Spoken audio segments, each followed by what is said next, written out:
एक गोष्ट खरंच 100% खरी आहे हां. स्वतःला खुश ठेवायचं आहे ना, तर एक मूलमंत्र नक्की ठेवा स्वतःजवळ. ऐकावे जनाचे आणि करावे मनाचे. असं मी आजच्या दिवसाची सुरुवात करत सकाळी थोडा दिवस खराब गेला, पण नाही स्वतःवर संयम ठेवला, की सगळ्या गोष्टी चांगल्या होतात. हे मी आज अनुभवलं आणि बघितलंही.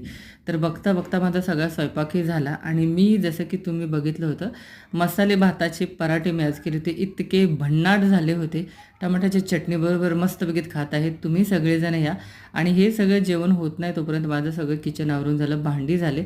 वरती कपडे सुकत घातले होते स्लॅबवरती, तर ते कपडे काढायला आणायला गेलते आणि कपडे खाली आणताना मला एक गोष्ट लक्षात आली, की आज स्वरा दिवसभर माझ्या मागे-मागे फिरत होती. संध्याकाळच्या स्वयंपाकामध्ये कोबीची भाजी आणि आमरस 10:30 वाजता करायला सांगितला होता आहोंनी.